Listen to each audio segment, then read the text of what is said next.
بسم اللہ الرحمن الرحیم۔ آج نئے سال کا پہلا دن ہے۔ آج ہم 2025 میں داخل ہو چکے ہیں۔ آپ سب لوگوں کو نئے سال کی بہت بہت مبارک۔ آج مولانا وحید الدین خان صاحب کا جنم دن بھی ہے۔ اس مناسبت سے ہم مولانا کے مشن کو سامنے رکھتے ہوئے کچھ باتیں عرض کریں گے۔ گزشتہ سال میں کچھ اہم واقعات پیش آئے ہیں۔ ان میں سے ایک خاص واقعہ مشہور انڈسٹریلسٹ رتن ٹاٹا کا اس دنیا سے رخصت ہونا ہے۔ ان کا انتقال 9 اکتوبر 2024 کو ہوا۔ وہ ایک عظیم انڈسٹریلسٹ ہونے کے ساتھ ساتھ ایک عظیم فلینتھراپسٹ بھی تھے۔ وہ کتنا ڈیڈیکیٹڈ تھے اس کا اندازہ آپ کو اس واقعے سے ہو سکتا ہے۔ رتن ٹاٹا کو 2018 میں پرنس چارلس نے لائف ٹائم اچیومنٹ ایوارڈ کے لیے لندن آنے کی دعوت دی، لیکن اس دعوت کو وہ قبول نہ کر سکے۔ انہوں نے کہا کہ میرا ڈاگ بہت بیمار ہے اور میں اس کو چھوڑ نہیں سکتا۔ دوسرا واقعہ ڈاکٹر منموہن سنگھ سے تعلق رکھتا ہے۔ ان کا انتقال 26 دسمبر 2024 کو ہوا۔ اس وقت ان کی عمر 92 ایئرس کی تھی۔ ڈاکٹر منموہن سنگھ کا شمار دنیا کے 5 بڑے اکانومسٹ میں ہوتا ہے۔ ان کو انڈیا کے اکنامک ریفارم کا آرکیٹیکٹ مانا جاتا ہے۔ اس طرح کے واقعات جو ہیں وہ ایک ریمائنڈر ہوتے ہیں کہ موت کے قانون سے کسی کو چھٹکارا نہیں، خواہ کوئی چھوٹا ہو یا بڑا۔ کل نفس ذائقۃ الموت۔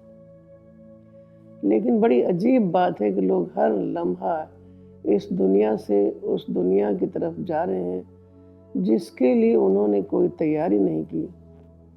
آج ہمارے سامنے جو سب سے بڑا کام ہے وہ لوگوں کو خدا کے کریشن پلان سے آگاہ کرنا ہے۔ CPS انٹرنیشنل کے قیام کا یہی مقصد ہے کہ تمام انسانوں کو کائنات کے خالق و مالک سے قریب کیا جائے۔ ان کو بتایا جائے کہ وہ بہت جلد ایک ایسی دنیا میں ہمیشہ کے لیے جانے والے ہیں جس کے لیے انہوں نے کوئی تیاری نہیں کی ہے، تاکہ جس طرح لوگ اپنی پریزنٹ زندگی کو بہتر سے بہتر بنانے کی کوشش میں لگے رہتے ہیں، اسی طرح وہ اپنی ایٹرنل لائف کو بہتر بنانے کے لیے پلاننگ کر سکیں۔ ایک حدیث کے مطابق عقل مند وہ ہے جو اپنی موت کے بعد کی زندگی کے لیے تیاری کرے۔ آج دنیا کی آبادی 8 بلین سے بھی زیادہ ہو چکی ہے۔ ہر ایک کو ہمیں خدا کا پیغام پہنچانا ہے۔ اسی میں ہماری بھی فلاح ہے اور اسی میں دوسروں کی بھی فلاح ہے۔